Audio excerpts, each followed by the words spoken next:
Le 8 mars 2014, à 0h40 et 1h locale de Kuala Lumpur, un Boeing 777-200ER de Malaysia Airlines décolla de l'aéroport international de la capitale malaisienne à destination de Pékin. Le vol avait une durée programmée de 5 heures et 45 minutes. C'était une route que la compagnie aérienne assurait régulièrement, sans incident, sans historique de problème. L'aéronef en question, enregistré sous l'immatriculation 9MMRO, était en service depuis 2002 avec un historique impeccable, 53 471 heures de vol et 7 526 cycles de décollage et d'atterrissage à son actif. La dernière révision de maintenance avait été effectuée à peine 2 semaines auparavant, le 23 février. Sa dernière vérification du système d'oxygène des pilotes avait eu lieu la veille du vol, le 7 mars, une procédure routinière qui ne révéla aucune anomalie. 10 ans plus tard, cependant, des documents divulgués révélèrent que l'avion avait reçu du carburant supplémentaire et de l'oxygène additionnel pour l'équipage juste avant le décollage, un détail que les autorités n'avaient pas rendu public et dont la pertinence pour comprendre ce qui s'est produit ensuite a fait l'objet de débats.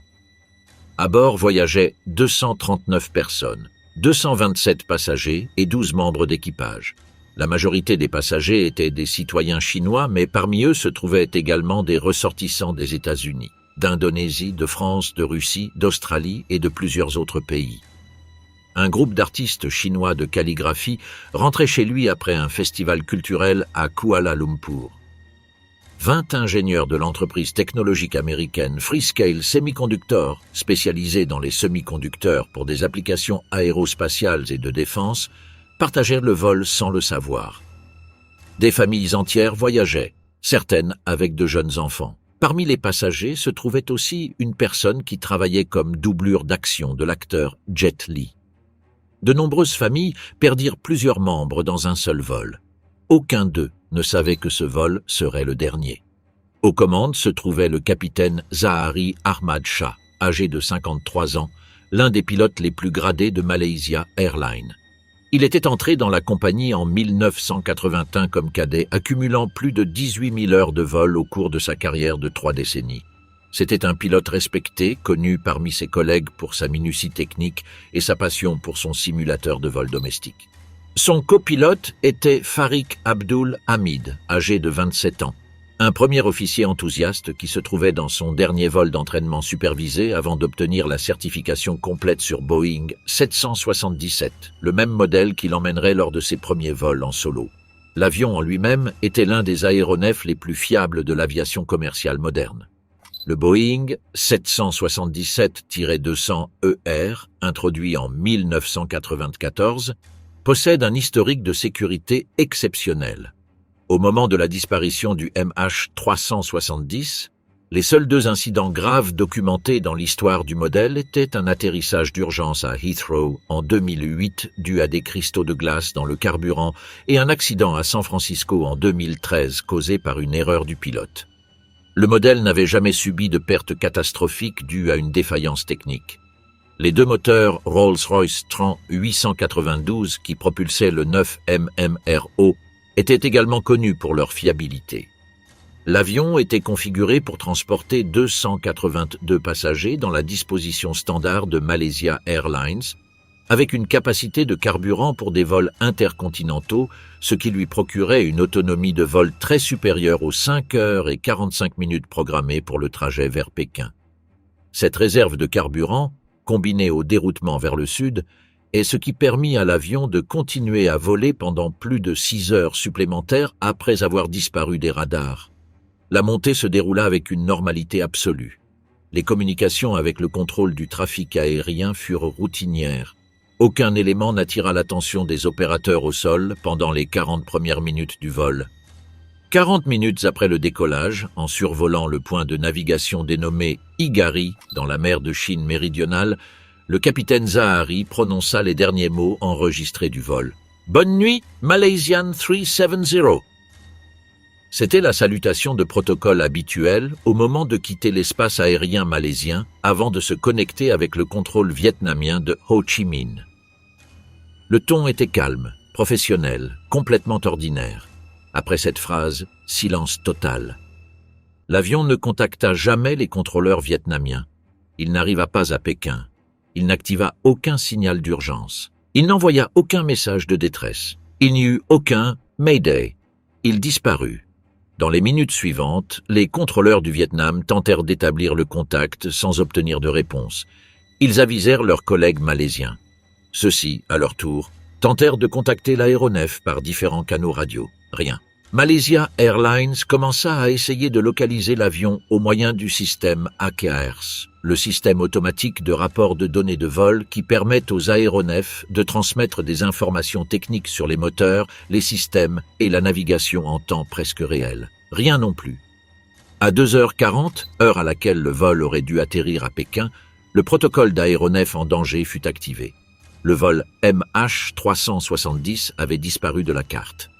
La réponse initiale de Malaysia Airlines et du gouvernement malaisien fut maladroite et erratique. La compagnie aérienne mit des heures à notifier les proches des passagers qui s'étaient rendus à l'aéroport de Pékin pour accueillir leurs êtres chers et trouvèrent le vol marqué comme « retardé », sans plus d'informations pendant des heures insupportables. Lorsque la nouvelle de la disparition fut confirmée publiquement, la gestion de la communication généra une confusion supplémentaire. La compagnie aérienne actualisa plusieurs communiqués contradictoires en quelques heures et le ministre malaisien des Transports, Hishamuddin Hussein, comparut devant les médias sans information claire à offrir. Le gouvernement malaisien affirma pendant des jours qu'il n'y avait pas de raison de soupçonner le terrorisme tout en enquêtant simultanément sur toutes les possibilités. Le manque de coordination entre les différentes agences malaisiennes et le retard dans le partage des données du radar militaire transformèrent les premiers jours en une catastrophe de gestion de crise qui amplifia la douleur des familles. Des années plus tard, cette gestion serait l'un des facteurs qui alimenterait les théories de dissimulation entourant l'affaire, ou c'est ce qu'il semblait. Ce qui se produisit ensuite dans les heures immédiates démontre la première grande défaillance du système. L'aéronef n'avait pas disparu du ciel. Il avait disparu du radar civil, mais le radar militaire malaisien continua à le suivre sans que personne ne prenne aucune action opérationnelle. Les radars secondaires de surveillance utilisés par l'aviation civile dépendent de la coopération de l'aéronef lui-même. Le transpondeur de l'avion reçoit un signal du radar et répond automatiquement en identifiant le numéro de vol, son altitude et sa vitesse. C'est un système conçu pour la gestion efficace du trafic aérien, non pour suivre des aéronefs qui ne veulent pas être suivis. Lorsque le transpondeur du MH370 fut désactivé à 1h21 locale, l'avion disparut des écrans civils comme s'il avait cessé d'exister. Mais les radars militaires sont fondamentalement différents dans leur principe de fonctionnement. Ils opèrent de façon primaire en émettant des impulsions d'énergie électromagnétique qui rebondissent contre tout objet métallique dans l'air, indépendamment du fait que cet objet coopère ou non. Et le radar primaire des forces armées malaisiennes continua à voir le MH370 pendant presque une heure de plus après qu'il eut disparu des écrans civils. Ce que ce radar enregistra est extraordinaire. L'aéronef, au lieu de continuer vers le nord-est en direction de Pékin, vira brusquement vers l'ouest, traversa toute la péninsule de Malaisie d'est en ouest à l'altitude et à la vitesse normale de croisière, survola le détroit de Malacca et pénétra dans la mer d'Andaman. L'avion vola au-dessus de zones habitées, au-dessus de villes côtières comptant des milliers de résidents, y compris Penang, la ville natale du capitaine Zahari Ahmad Shah lui-même. Il vola avec précision, sans indice de dépressurisation violente ni de situation d'urgence mécanique évidente. Un avion parfaitement fonctionnel se déplaçant délibérément dans la direction contraire à sa destination déclarée. Et les militaires malaisiens n'en informèrent les autorités civiles que plusieurs jours plus tard, lorsque les recherches s'étaient déjà concentrées à tort dans la mer de Chine méridionale. Ce retard dans le partage d'informations eut des conséquences opérationnelles directes et irréversibles. Les premiers jours critiques de recherche et de sauvetage se concentrèrent dans la mauvaise zone. Des embarcations et des aéronefs de multiples pays ratissèrent la mer de Chine méridionale, la dernière position connue par les radars civils, tandis que le MH370 avait volé pendant des heures dans une direction complètement opposée. Les raisons pour lesquelles les militaires malaisiens mirent des jours à révéler cette information n'ont jamais été complètement expliquées. Lorsque les données furent finalement partagées, les recherches durent être réorganisées depuis zéro avec les espoirs de trouver des survivants déjà pratiquement éteints. L'entreprise britannique de satellites Inmarsat exploite un réseau mondial de communication qui permet aux aéronefs commerciaux d'envoyer et de recevoir des données d'opération à travers l'espace. Le système fonctionne au moyen d'échanges périodiques de signal entre l'avion et le satellite, même lorsque l'aéronef ne transmet activement aucun message texte ni aucune donnée. Toutes les heures, environ, le satellite envoie un signal de vérification à l'avion pour vérifier que la connexion reste disponible, et l'avion répond. Ces échanges sont appelés handshakes. Le MH370 avait le système ACARS désactivé, mais le protocole de handshake fonctionne à un niveau technique plus bas, de façon complètement automatique, indépendante de toute décision de l'équipage concernant les communications. Durant les heures qui suivirent la disparition du MH370 des radars, le satellite d'Inmarsat enregistra 7 handshakes avec l'aéronef. Le dernier d'entre eux eut lieu à 8h11 UTC, 7h30 après le décollage. Ce 7e et dernier ping fut partiel, incomplet, différent des précédents dans ses paramètres techniques. Les ingénieurs d'Inmarsat interprétèrent cette anomalie comme le signal que l'avion initiait un processus de redémarrage du système de communication, une séquence qui survient typiquement lorsque les moteurs sont en train de s'éteindre par épuisement du carburant et que le système électrique de l'avion entre en mode d'urgence. L'analyse de ces 7 handshakes permit quelque chose de sans précédent dans l'histoire de l'aviation. Reconstruire partiellement la trajectoire d'un avion complètement réduit au silence au moyen de la pure mathématique des signaux. Chaque handshake enregistrait 2 paramètres critiques. Le premier était le BTO, Burst Timing Offset, le temps exact d'aller-retour du signal entre l'avion et le satellite. Étant donné que les signaux radio voyagent à la vitesse de la lumière, le temps de voyage est directement proportionnel à la distance. En traçant ces distances sous forme d'arc sur la surface terrestre, les ingénieurs d'Inmarsat générèrent le désormais célèbre 7e arc, une courbe qui traverse l'hémisphère sud et en un point de laquelle devait se trouver l'avion au moment du dernier handshake. Le second paramètre était le BFO, Burst Frequency Offset, qui mesure le décalage en fréquence du signal par effet Doppler. Lorsque l'avion s'éloigne du satellite, le signal arrive légèrement plus bas en fréquence. Lorsqu'il s'en approche, il arrive légèrement plus haut. Ce décalage est mesurable avec suffisamment de précision pour déterminer la direction générale du mouvement de l'avion par rapport au satellite.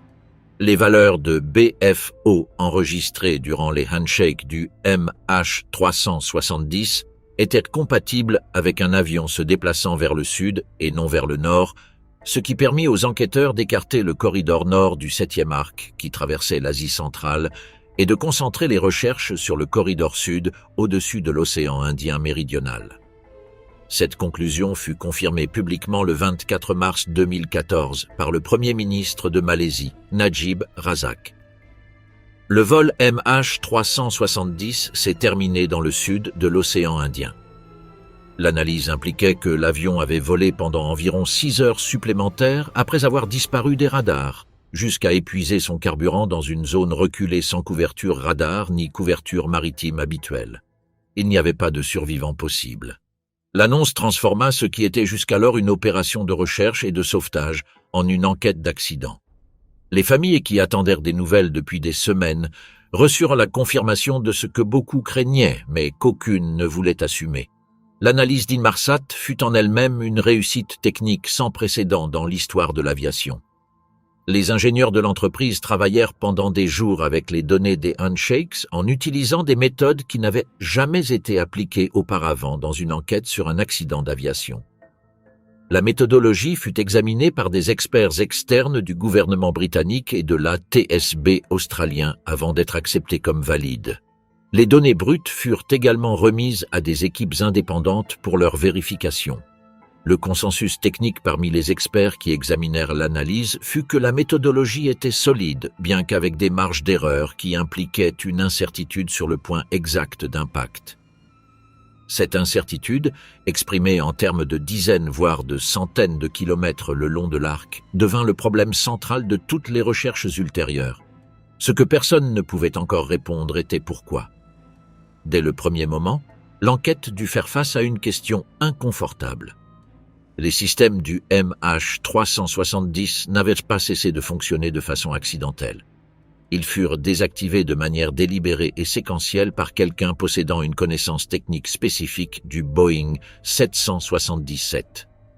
Le transpondeur s'éteignit à 1h21, juste au moment de franchir la limite entre l'espace aérien malaisien et le vietnamien, au moment exact où l'équipage aurait dû contacter le contrôle de Ho Chi Minh. Cet instant précis ne fut pas un accident de synchronisation. Ce fut le moment de moindre supervision, le point de transition entre deux centres de contrôle, l'intervalle pendant lequel un avion peut passer inaperçu le plus longtemps possible avant que quelqu'un remarque qu'il n'a pas établi de contact. L'ACARES avait cessé d'envoyer des rapports encore plus tôt, à 1h07, bien que la controverse sur le fait de savoir s'il fut activement désactivé ou s'il n'avait tout simplement pas de transmission programmée avant plus tard continue de faire l'objet d'un débat technique entre experts.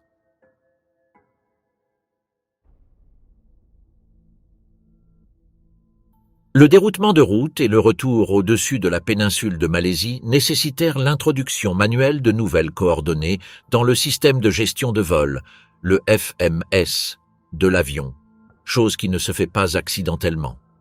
La somme de ces actions conduisit le Premier ministre malaisien à déclarer dès les premiers jours que quelqu'un essayait de dissimuler la position et le cap de l'avion. L'enquête officielle de la Malaisie, un pays où les conséquences politiques de blâmer l'un de ses propres citoyens étaient manifestement délicates, n'est jamais arrivée à désigner un responsable concret. Il existe un détail technique supplémentaire que les enquêteurs ont analysé en relation avec les désactivations de systèmes. La séquence et le moment exact où elles se produisirent suggèrent que celui qui les exécuta attendit l'instant de moindre visibilité opérationnelle. L'espace entre deux secteurs de contrôle aérien, où l'avion avait cessé d'être sous la responsabilité du secteur malaisien et n'avait pas encore établi le contact avec le secteur vietnamien, est l'intervalle avec la plus faible probabilité qu'une alarme soit détectée immédiatement. Cette précision dans le moment choisi renforce l'hypothèse selon laquelle les désactivations furent préméditées et non le résultat d'une urgence improvisée. Les enquêtes initiales explorèrent la liste des passagers avec minutie. 2 d'entre eux, tous 2 jeunes Iraniens, voyageaient avec des passeports européens volés, ce qui déclencha les alarmes concernant un possible attentat terroriste.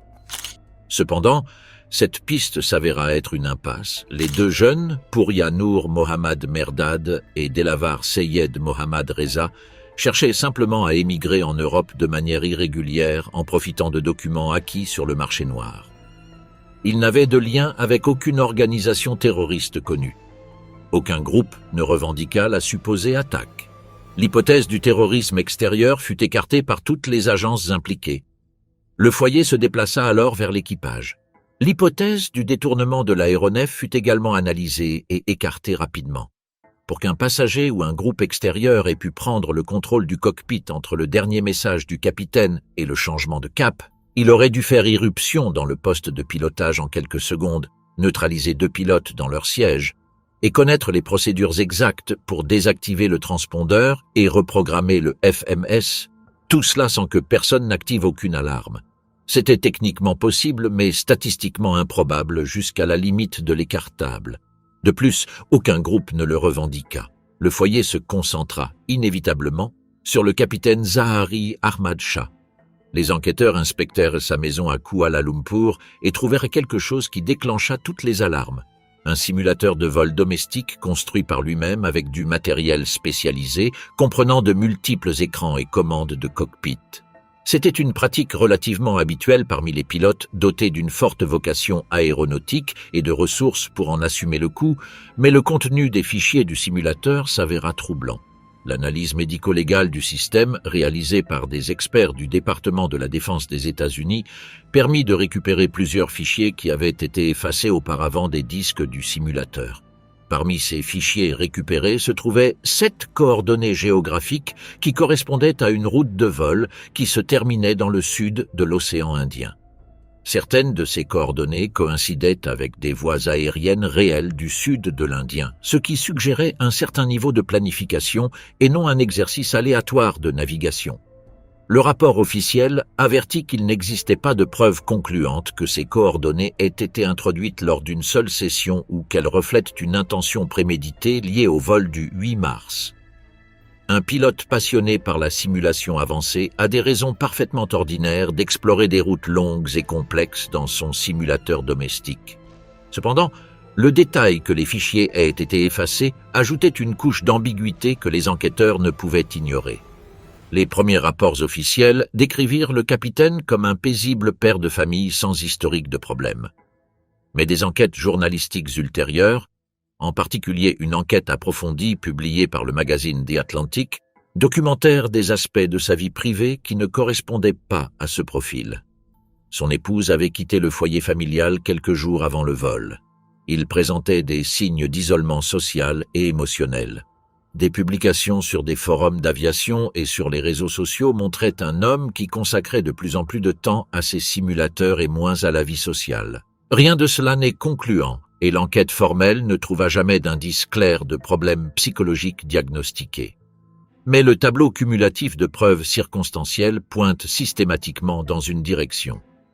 L'hypothèse du suicide du pilote avec homicide massif des passagers, exécuté au moyen du contrôle délibéré de l'avion jusqu'à l'épuisement du carburant au-dessus de l'Indien Sud, est pour la majorité des enquêteurs indépendants et pour de nombreux fonctionnaires l'explication la plus cohérente avec l'ensemble des données disponibles.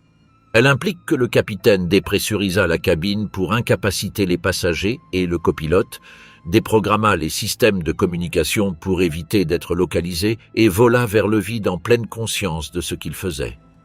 C'est une hypothèse que le gouvernement de Malaisie n'a jamais soutenue officiellement, avec des conséquences qui vont au-delà du technique. Si elle était confirmée, elle impliquerait que la compagnie aérienne nationale malaisienne n'a pas détecté un problème sévère chez l'un de ses pilotes les plus expérimentés.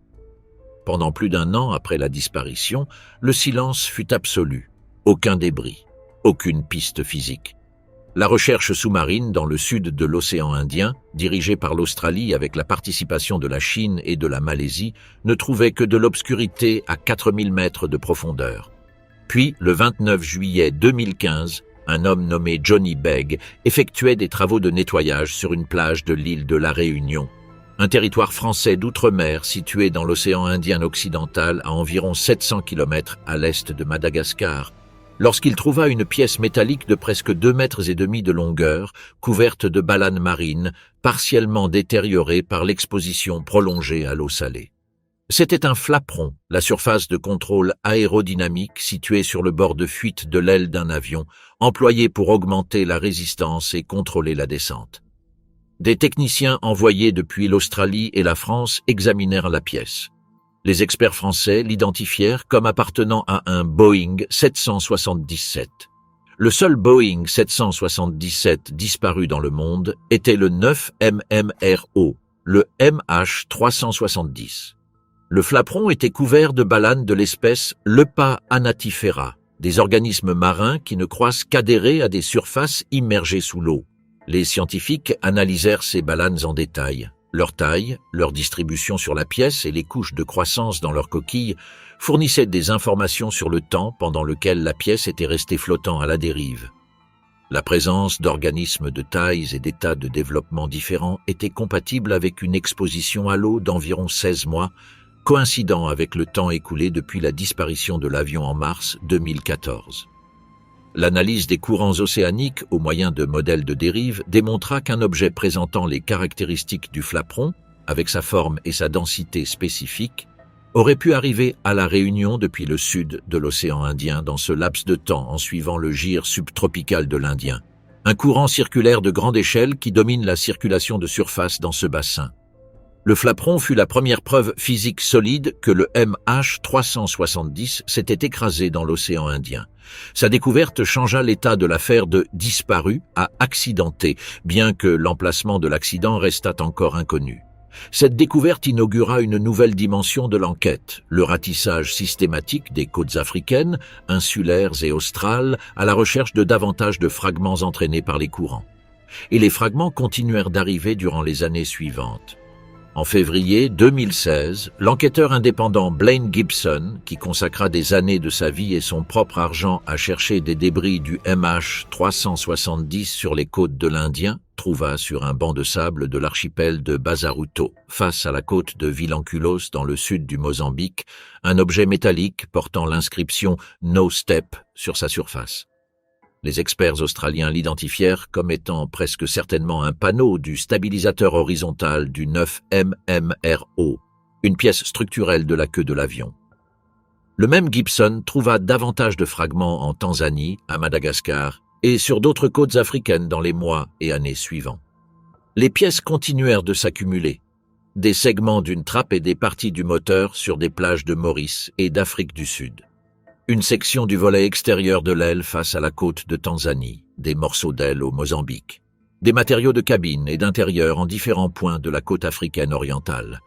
En octobre 2017, 20 pièces avaient été récupérées et analysées.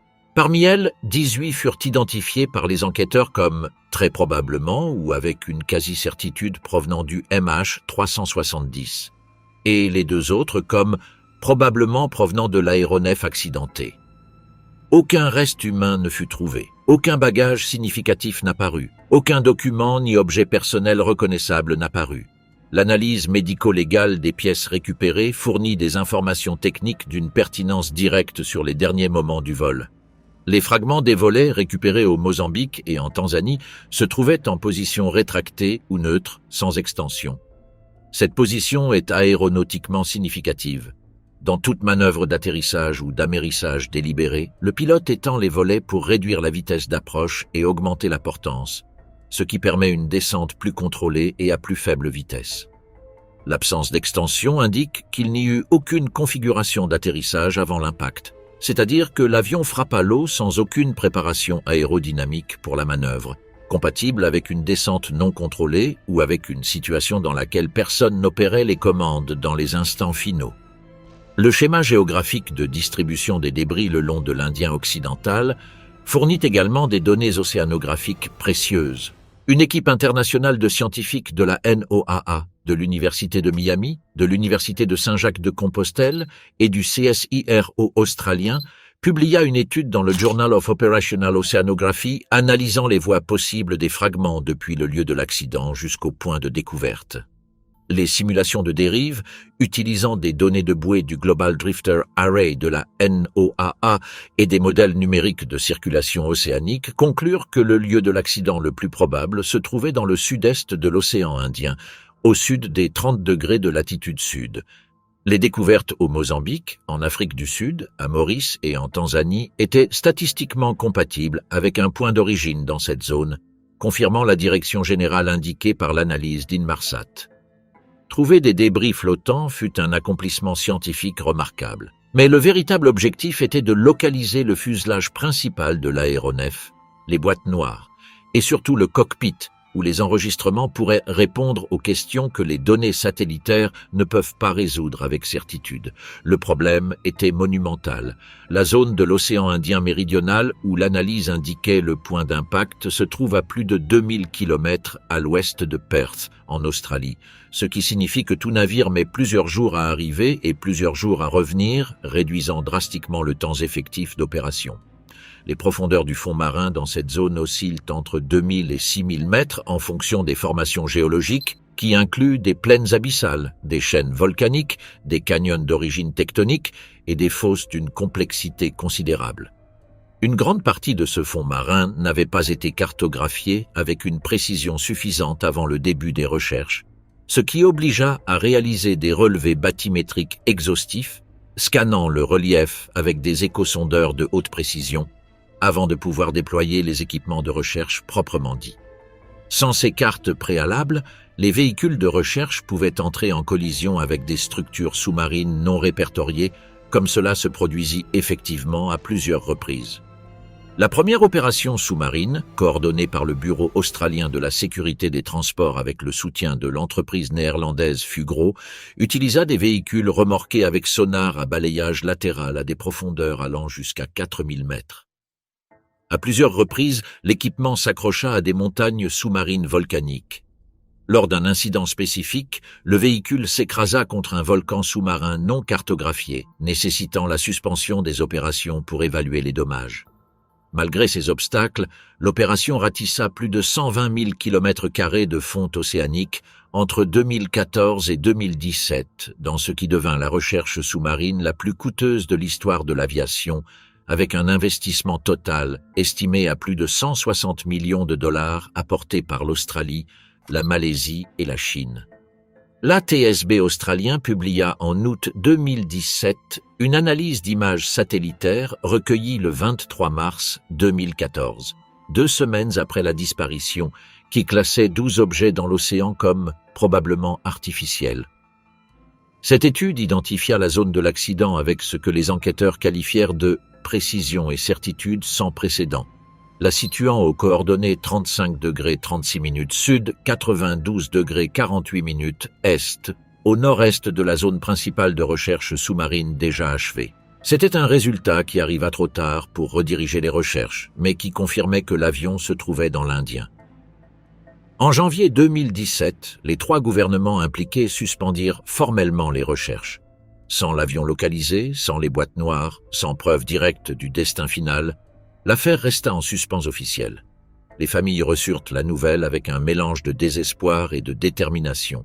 Sans le fuselage, sans les boîtes noires, la vérité demeurait inaccessible. La seconde opportunité arriva en 2018 grâce à Ocean Infinity, une entreprise alors relativement jeune basée au Texas, spécialisée dans l'exploration sous-marine robotique. Sa proposition changea les termes du problème dans 2 dimensions, technologique et contractuelle. L'entreprise ne facturerait pas le gouvernement malaisien à moins de trouver l'avion, un schéma dénommé No Find, No Fee, qui transférait tout le risque financier aux contractants.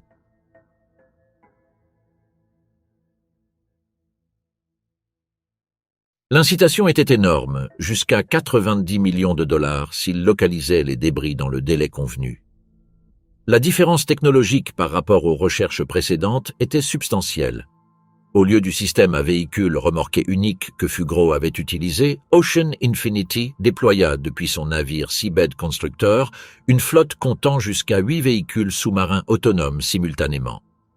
Ces AUV sont essentiellement des drones sous-marins sophistiqués. Ils naviguent de manière complètement autonome en suivant des routes programmées, sans connexion physique avec le navire de surface, et peuvent opérer à des profondeurs allant jusqu'à 6000 mètres pendant des périodes de 48 à 72 heures avant de devoir retourner au navire pour recharger leur énergie et décharger les données recueillies. Chaque AU-20 transporte un sonar à balayage latéral haute fréquence, un échosondeur multifaisceau pour la cartographie bathymétrique, un profileur de fond, des caméras haute définition et un magnétomètre pour détecter les masses métalliques. En termes pratiques, l'utilisation de 8 AUV simultanés multipliait jusqu'à 8 fois la surface de fond marin analysable chaque jour par rapport aux méthodes précédentes. L'enquêteur indépendant Victor Ianello, qui collabora avec Ocean Infinity durant la préparation de la mission, décrivit clairement la différence. La recherche précédente utilisait un capteur unique glissant à environ 100 mètres au-dessus du fond marin, sans capacité de manœuvre significative. Le système d'Ocean Infinity équivalait à lancer 8 équipes différentes pour travailler en parallèle sur le même terrain, avec une maniabilité suffisante pour s'adapter à la topographie la plus irrégulière du fond océanique, y compris les pentes des chaînes volcaniques qui s'étaient révélées problématiques pour les systèmes remorqués. Ocean Infinity ratissa de nouvelles zones identifiées par l'ATSB comme présentant une forte probabilité statistique durant les premiers mois de 2018, couvrant plus de 112 000 km² supplémentaires de fonte océanique. Le résultat fut le même que lors de la recherche précédente, aucune anomalie compatible avec les débris d'un Boeing 777. La deuxième recherche se termina sans retrouver l'avion. Cependant, la deuxième opération fut significative pour d'autres raisons qui dépassent le résultat immédiat. Elle cartographia avec précision des zones du fond marin du sud de l'Indien qui étaient auparavant pratiquement inconnues de la science.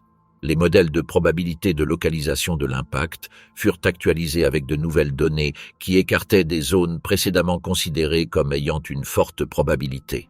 Et la technologie AUV démontra de manière sans équivoque sa supériorité opérationnelle pour ce type de recherche à des profondeurs extrêmes, validant l'approche pour de futures tentatives avec des équipements encore plus avancés. En décembre 2024, le gouvernement malaisien annonça ce que de nombreuses familles réclamaient depuis des années: une troisième recherche sous-marine.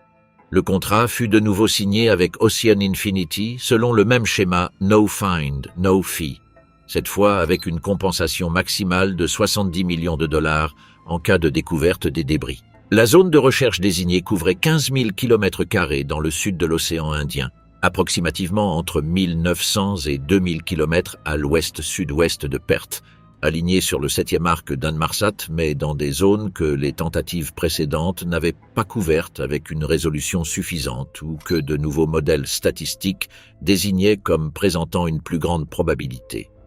Les opérations commencèrent le 25 mars 2025 lors d'une première phase et reprirent le 31 décembre 2025 lors d'une deuxième phase exécutée par le navire Armada 8605. Cette fois, Ocean Infinity utilisa les AUV Hugin 6000 de l'entreprise norvégienne Kongsberg, capables d'atteindre 6000 mètres de profondeur. L'évolution technologique par rapport à 2018 était considérable sur plusieurs aspects techniques. Les nouveaux véhicules intégraient un sonar à ouverture synthétique, une technologie qui génère des images du fond marin avec une résolution spatiale très supérieure au sonar à balayage latéral conventionnel utilisé lors de la recherche précédente. Le sonar à ouverture synthétique combine de multiples émissions acoustiques pour simuler une antenne de plus grande taille, produisant des images du fond marin avec des détails de quelques centimètres qui, en 2018, n'étaient tout simplement pas possibles depuis la distance de balayage habituelle.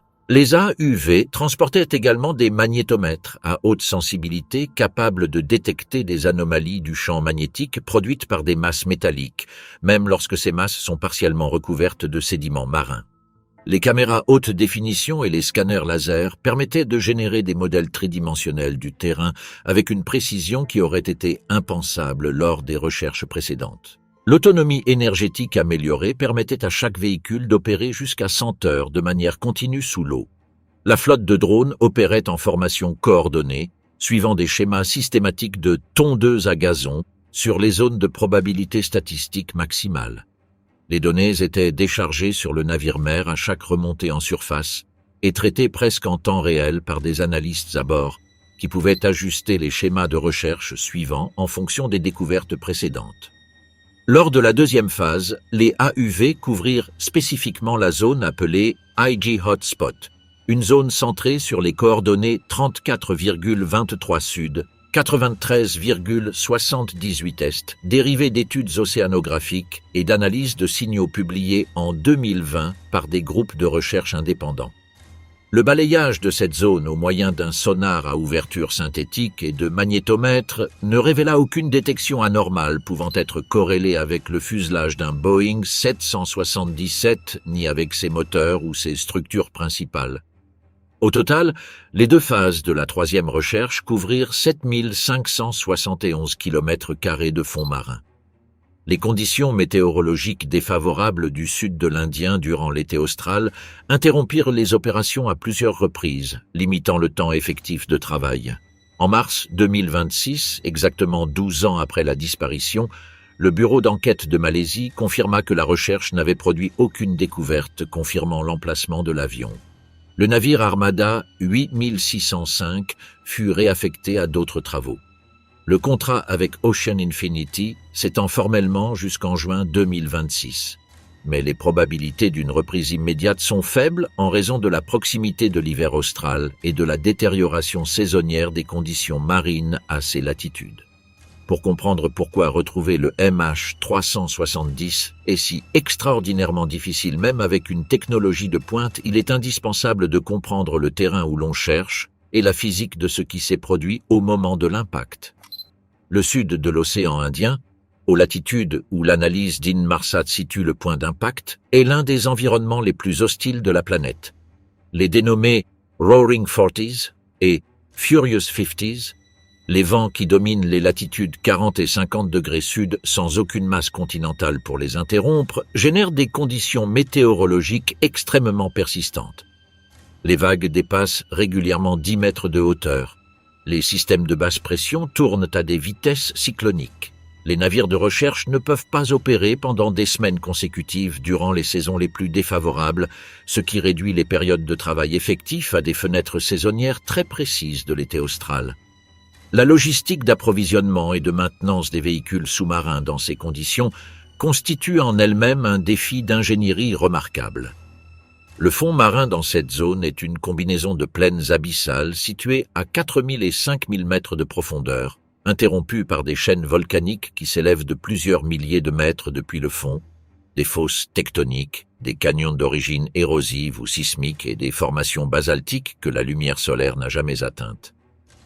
Beaucoup de ces structures n'avaient pas été cartographiées avec précision avant le début des recherches. La création de cartes bathymétriques haute résolution fut, paradoxalement, l'une des contributions scientifiques les plus significatives de l'effort de recherche, même si les familles des victimes trouvaient difficilement du réconfort dans ce fait. Les courants de fond sont également un facteur à prendre en considération.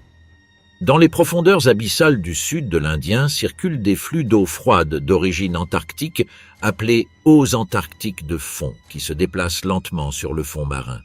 Ces flux peuvent entraîner des objets légers sur les sédiments au fil du temps, particulièrement dans les zones en pente. Les fragments les plus légers de l'aéronef auraient dérivé en surface avec les courants superficiels et se seraient dispersés sur de vastes rayons.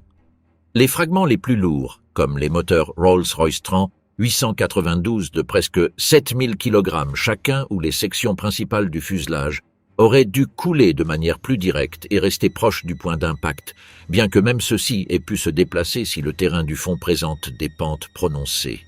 La physique de l'impact lui-même ajoute une complexité supplémentaire. Si l'avion descendit en mode non contrôlé à grande vitesse, comme le suggèrent aussi bien la position rétractée des volets que les valeurs de BFO du dernier handshake, l'impact avec la surface de l'eau aurait été catastrophique. À des vitesses supérieures à 400 nœuds, l'eau agit effectivement comme une surface solide. La désintégration de la structure aurait été presque instantanée, générant des milliers de fragments de tailles différentes qui se seraient dispersés dans un rayon considérable à la surface avant de couler à différentes vitesses selon leur densité et leur forme. Le champ de débris sur le fond pourrait être distribué sur une zone de dizaines de kilomètres carrés, avec les objets les plus denses relativement concentrés et les plus légers largement dispersés. Cela contraste avec des cas comme celui d'Air France 447 qui s'abîma dans l'Atlantique tropical en 2009. Lors de cet accident, l'avion descendit avec les moteurs encore en fonctionnement et les pilotes actifs bien que dépassés par la situation, ce qui entraîna un impact à une vitesse inférieure à celle du MH370 et un champ de débris relativement concentré. Malgré cela, les débris de la F447 mirent 2 ans à être retrouvés. Le MH370, avec 12 ans au fond et un schéma de dispersion probablement beaucoup plus vaste, représente un défi de recherche d'un ordre de grandeur supérieur. Les 20 fragments récupérés sur les côtes de l'Indien occidental sont, en l'absence du fuselage principal, la seule preuve physique directe du destin du MH370. Et ces fragments, bien qu'ils confirment la direction générale de l'accident, contiennent des données techniques qui ne correspondent parfaitement à aucune des hypothèses explicatives de manière définitive. L'état des volets en position rétractée est la donnée la plus débattue parmi les experts. Cette position va à l'encontre d'une tentative d'amérissage contrôlé, mais l'interprétation comporte des nuances importantes. Si l'avion descendit sans équipage actif, c'est-à-dire si les occupants du cockpit étaient incapables d'agir ou décédés avant la descente finale, les volets seraient restés dans la position dans laquelle ils avaient été laissés la dernière fois que quelqu'un les avait manipulés, qui durant le vol de croisière serait la position rétractée. Cette lecture est compatible aussi bien avec l'hypothèse d'une action délibérée du pilote dans les instants finaux qu'avec celle d'une incapacité préalable de tout l'équipage. L'hypothèse de la dépressurisation catastrophique sans intervention délibérée mérite une analyse détaillée. Un événement de dépressurisation explosive à l'altitude de croisière, autour des 35 000 pieds sur les commandes. Cette hypothèse expliquerait l'absence totale de communication de détresse et le comportement apparemment méthodique de l'avion durant les premières heures du vol. Cependant, elle n'explique pas de manière satisfaisante la désactivation préalable du transpondeur et de la Kears, des actions qui nécessitent des étapes techniques spécifiques et séquencées qui ne se produisent pas comme conséquence d'une dépressurisation soudaine. Une variante de cette hypothèse, explorée par certains enquêteurs, implique un incendie électrique dans le compartiment électronique de l'avion, situé juste sous le cockpit. Un incendie dans cette zone aurait pu générer une séquence de déconnexion électrique qui désactivèrent ni la désactivation séquencée des systèmes avant le déroutement.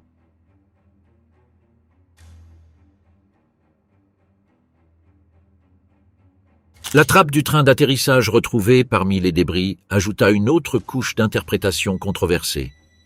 Selon l'analyse de certains experts qui étudièrent l'état de la pièce, le train d'atterrissage aurait été déployé dans les derniers moments du vol. Le connaissances scientifiques générées sur des zones de la planète qui étaient pratiquement inconnues avant 2014.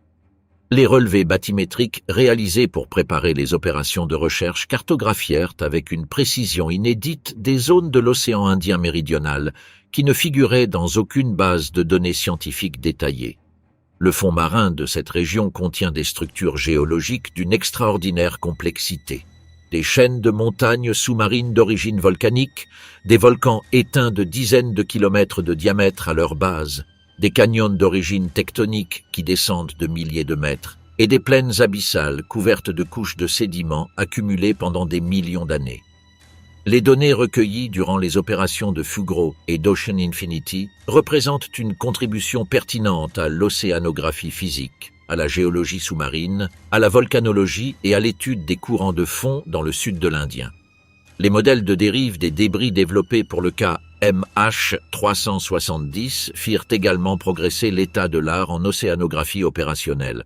Le travail d'équipe de la NOAA, de l'Université de Miami, du CSIRO australien et d'autres institutions pour reconstruire la trajectoire probable des fragments à partir de leur position de découverte, généra des méthodologies qui ont une application directe dans les opérations de recherche et de sauvetage maritime, dans le suivi de la pollution océanique et dans l'étude de la distribution des déchets plastiques dans les océans de la planète. Les données des handshakes d'Inmarsat, pour leur part, établirent un précédent technique et juridique concernant l'utilisation de signaux satellitaires à une fin qui n'était pas initialement prévue pour reconstruire les trajectoires d'aéronefs. La méthodologie d'analyse BTO/BFO était complètement nouvelle dans son application au MH370 et a généré un débat technique de haut niveau qui demeure actif parmi les experts en signaux satellitaires, en mécanique du vol et en statistique bayésienne. Certains chercheurs indépendants remettent en question certains aspects de l'analyse du BFO qui déterminèrent la préférence pour le corridor sud, affirmant que les marges d'erreur dans les données de l'effet Doppler pourraient être plus importantes que ne le supposent les modèles officiels, ce qui ouvrirait la possibilité que le corridor nord ne soit pas complètement excluable. La recherche du MH370 stimula également directement le développement de la technologie AUV de grande profondeur. Les exigences opérationnelles consistant à ratisser le fond du sud de l'Indien à 6000 mètres dans des conditions météorologiques extrêmes conduisirent Ocean Infinity et les fabricants de ces véhicules à améliorer l'autonomie énergétique, la robustesse des coques, la précision des systèmes de navigation inertielle et la capacité de traitement des données des AUV. Ces avancées ont des applications dans l'exploration pétrolière sous-marine, dans la maintenance des infrastructures de câbles sous-marins, dans la recherche scientifique océanique et dans de futures opérations de recherche d'aéronefs. Parmi les hypothèses alternatives concernant la localisation du MH370, l'une a attiré une attention considérable ces dernières années dans les cercles de recherche indépendantes, l'analyse du réseau DSPR, sigle de reporteur de propagation de signaux faibles, un système mondial distribué de radioamateurs qui enregistre continuellement le comportement de signaux radio de faible puissance dans la bande haute fréquence. La théorie fut principalement développée par le chercheur indépendant Richard Godfrey avec la collaboration d'autres chercheurs sur l'affaire. La prémisse est que les aéronefs en vol perturbent de manière potentiellement détectable la propagation des signaux radio HF en agissant comme des réflecteurs dans l'ionosphère ou en modifiant les conditions de propagation sur la trajectoire entre l'émetteur et le récepteur d'un signal WSPR. Le réseau WSPR, qui compte des milliers de stations de radioamateurs réparties dans le monde entier, enregistre automatiquement chaque signal reçu avec son heure, sa fréquence et son niveau de signal. En analysant les anomalies dans ces enregistrements du 8 mars 2014, les chercheurs proposèrent une trajectoire alternative pour le MH370 qui diffère sur plusieurs points clés de la trajectoire officielle fondée sur Inmarsat et qui situe le point d'impact à des coordonnées différentes des zones ratissées jusqu'à présent. Cette hypothèse est activement débattue dans le domaine scientifique et technique. Les agences officielles d'enquête, y compris la TSB australien, ont indiqué que la sensibilité des signaux WSPR à la présence d'aéronefs commerciaux à l'altitude de croisière n'a pas été démontrée ni validée scientifiquement de manière rigoureuse au moyen d'expériences contrôlées. Les résultats de Godfrey n'ont pas passé l'évaluation par les pairs dans des revues scientifiques spécialisées avec les garanties méthodologiques que ce processus implique. Cependant, l'idée a suscité suffisamment d'intérêt parmi les chercheurs indépendants et au sein même des délibérations de planification de la troisième recherche d'Ocean Infinity pour être incorporée dans l'analyse des zones à couvrir. La zone du IG Hotspot, couverte lors de la deuxième phase de la troisième recherche, fut dérivée partiellement d'études qui intégraient les données WSPR aux analyses conventionnelles d'Inmarsat. Le fait qu'Ocean Infinity ait ratissé cette zone sans rien trouver n'invalide pas définitivement la méthode WSPR, mais réduit la probabilité attribuée à cette zone concrète dans les modèles actualisés. Au cours de 12 années, les familles des 239 personnes à bord du MH370 ont mené une bataille parallèle à la recherche technique, affrontant un type de souffrance pour lequel il n'existe aucun précédent dans l'histoire de l'aviation commerciale, la perte sans confirmation, l'absence de corps à enterrer, l'impossibilité d'un deuil avec objet. Le collectif Voice 370, qui représente des proches de certains des passagers et membres d'équipage, a été la voix la plus persistante pour exiger que les recherches continuent et que les gouvernements impliqués assument la pleine responsabilité de résoudre l'affaire. Après la conclusion de la troisième recherche sans résultat, le groupe publia une déclaration exhortant le gouvernement malaisien à prolonger le contrat d'Ocean Infinity ou à permettre à d'autres entreprises dotées d'une capacité technique d'exploration en eau profonde d'opérer selon des schémas similaires de No Find, No Fee. L'argument central du groupe est direct. Le modèle contractuel en vigueur n'implique aucun déboursement pour le gouvernement si rien n'est trouvé. Il n'existe donc aucune raison économique légitime de ne pas étendre les recherches. Certaines familles, particulièrement celles des passagers chinois, qui constituaient la majorité des occupants, ont engagé des actions en justice dans différentes juridictions pendant des années. En décembre 2025, un tribunal de Pékin, le tribunal populaire du district de Chaoyang, statua que Malaysia Airlines devait indemniser 8 familles de passagers à hauteur de plus de 410 000 $ par demandeur, atteignant une indemnisation totale proche de 3,3 millions de dollars. Le jugement fut confirmé par le tribunal populaire supérieur de Pékin le 8 décembre 2025. La portée juridique de cette décision dépasse le montant économique.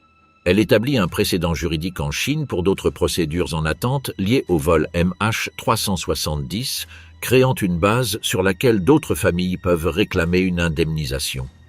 Malaysia Airlines avait déjà versé des indemnisations initiales dans les années immédiatement postérieures à la disparition, mais la résolution définitive des responsabilités juridiques de la compagnie aérienne et du gouvernement malaisien continue de faire l'objet de litiges dans de multiples juridictions. Le fait que la cause de l'accident n'ait jamais été déterminée officiellement complique extraordinairement l'attribution des responsabilités. Plus de 120 000 km² de fonds marins scannés lors de la première recherche. Plus de 112 000 km² supplémentaires lors de la deuxième. Encore 7 571 km² lors de la troisième. Au total, plus de 240 000 km² de l'un des océans les plus profonds et les plus reculés de la planète examinés avec la technologie d'exploration sous-marine la plus avancée disponible à chaque période, et le Boeing 777 ne se trouvait dans aucun de ces endroits. Mais le fond de l'océan restitua bel et bien des informations. Les cartes bathymétriques générées durant les recherches révélèrent que la zone contient des structures volcaniques massives non cartographiées, des chaînes montagneuses qui s'élèvent de milliers de mètres depuis le fond et des canyons suffisamment profonds pour dissimuler un aéronef sous des couches de sédiments accumulés pendant des décennies. Les sonars des AUV d'Ocean Infinity enregistrèrent des anomalies géologiques d'intérêt scientifique, des formations volcaniques actives à des époques géologiquement récentes et des preuves d'activité sismique historique sur le fond. Aucune de ces anomalies ne se révéla être le MH370. L'absence systématique de résultats dans les zones de forte probabilité statistique n'implique pas que l'avion ne se trouve pas dans l'océan Indien. Les données d'Inmarsat, les modèles de dérive des débris et les découvertes physiques sur les côtes africaines concordent de manière cohérente pour désigner ce bassin océanique. Mais cela signifie bien que certaines des hypothèses fondamentales concernant les derniers instants du vol, le profil exact de descente, la vitesse d'impact, le plané ou l'absence de plané des dernières minutes, peuvent déplacer le calcul du point d'impact suffisamment pour que toutes les recherches aient opéré dans la bonne région mais au mauvais emplacement à l'intérieur de cette région. La physique du fond marin ajoute une autre variable que les experts ont commencé à considérer avec davantage de sérieux. Les sédiments abyssaux du sud de l'Indien peuvent être profonds et relativement fluides dans des zones spécifiques où la pluie de particules organiques et minérales a accumulé des couches de boue de dizaines de mètres au cours de millions d'années. Un avion qui aurait percuté l'eau à grande vitesse et aurait coulé dans ces zones pourrait se retrouver partiellement enseveli sous les sédiments en quelques mois ou années, ce qui réduirait considérablement sa signature acoustique détectable par sonar.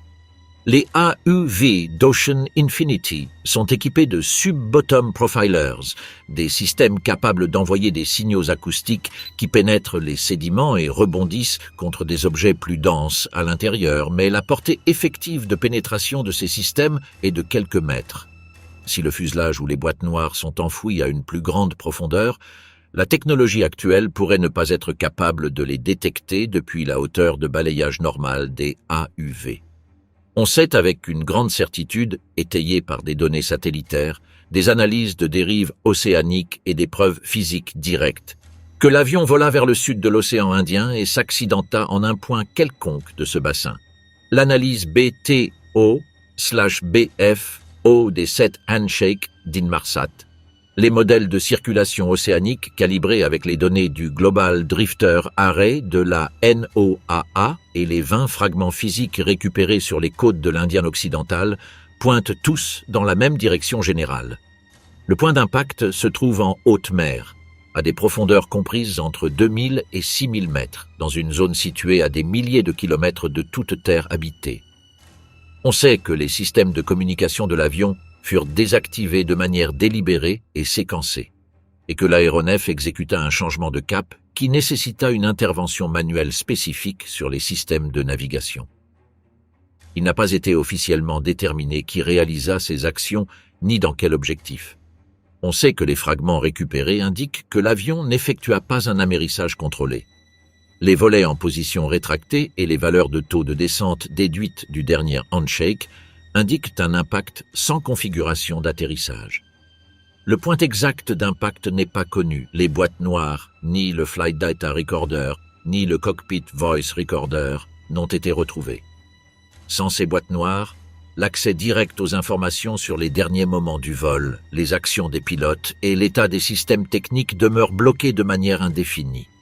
Face à l'absence de résultats lors de la troisième recherche, les experts ont envisagé plusieurs possibilités qui nécessitent une réévaluation. La première est que l'avion effectua un plané final plus long que celui supposé dans les modèles, déplaçant le point d'impact plus au sud ou plus au nord du 7e arc que les recherches actuelles ne l'ont couvert. La deuxième est que l'avion percuta une zone présentant une topographie sous-marine qui facilita l'enfouissement sous les sédiments à une profondeur supérieure à celle que la technologie actuelle peut pénétrer. La troisième est que l'analyse du BFO, qui détermina la préférence pour le corridor sud face au corridor nord, contient des marges d'erreur supérieures à celles supposées et que le point d'impact pourrait se trouver dans une zone différente à l'intérieur du 7e arc. La quatrième est que la zone correcte n'a pas encore été recherchée, parce qu'elle se trouve en dehors de la zone délimitée par les modèles officiels. L'affaire MH370 eut également des conséquences directes et tangibles sur les normes mondiales de suivi des aéronefs. Avant 2014, il était techniquement possible, bien qu'improbable, qu'un aéronef commercial disparaisse pendant des heures sans transmettre aucune donnée sur sa position. La disparition du MH370 mit brutalement en évidence cette lacune. En réponse, l'Organisation de l'aviation civile internationale adopta en 2018 de nouvelles normes qui exigent que tous les aéronefs commerciaux d'un poids supérieur à un certain seuil transmettent leur position au moins chaque minute dans les situations d'urgence et au moins toutes les 15 minutes en opération normale. La technologie de suivi par satellite pour l'aviation a considérablement progressé depuis 2014, avec des systèmes comme l'ADS-B over Satellite, désormais capable de suivre des aéronefs au-dessus des océans avec une couverture continue, chose qui n'existait pas en 2014 sur les routes au-dessus de l'océan Indien. Si le MH370 avait volé en 2024 avec les systèmes actuels, sa position aurait été connue en temps réel pendant tout le vol, indépendamment du fait que quelqu'un désactive le transpondeur. L'héritage technique du MH370 est, entre autres choses, d'avoir forcé une réforme profonde des systèmes de surveillance de l'aviation commerciale mondiale. Les autorités malaisiennes ont indiqué qu'elles sont disposées à envisager de nouvelles recherches si des preuves crédibles concernant l'emplacement de l'avion sont présentées. Une condition que le groupe Voice 370 considère comme inutile étant donné que le schéma No Find, No Fee ne représente aucun risque économique pour le gouvernement. Le débat sur la question de savoir s'il faut continuer à chercher où et avec quelle technologie reste ouvert entre les agences officielles, les chercheurs indépendants et les familles des victimes. Le 7e arc est la courbe mathématique qui définit l'horizon des possibilités du MH370. C'est une ligne abstraite calculée à partir du temps d'aller-retour d'un signal radio entre un avion et un satellite qui traverse le sud de l'Indien comme un croissant de milliers de kilomètres. En un point de cette courbe, ou dans sa proximité immédiate, repose l'avion.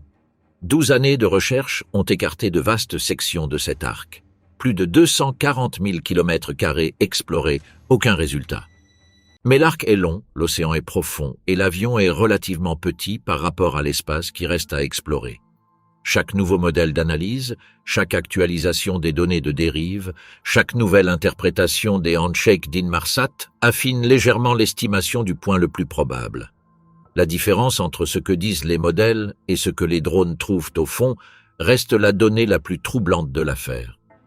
Que toutes ces mathématiques, toute cette technologie, tout cet effort coordonné de multiples pays pendant plus d'une décennie n'ont pas réussi à résoudre la question la plus élémentaire concernant le MH370.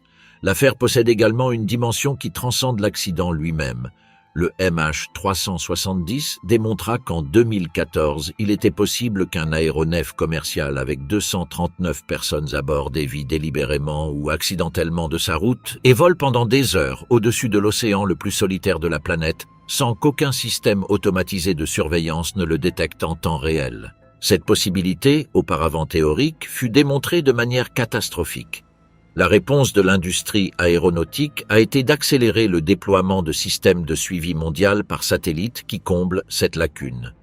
Mais la question de ce qui s'est produit lors de ce vol spécifique, avec ces 239 personnes spécifiques à bord de cet avion spécifique, demeure sans réponse.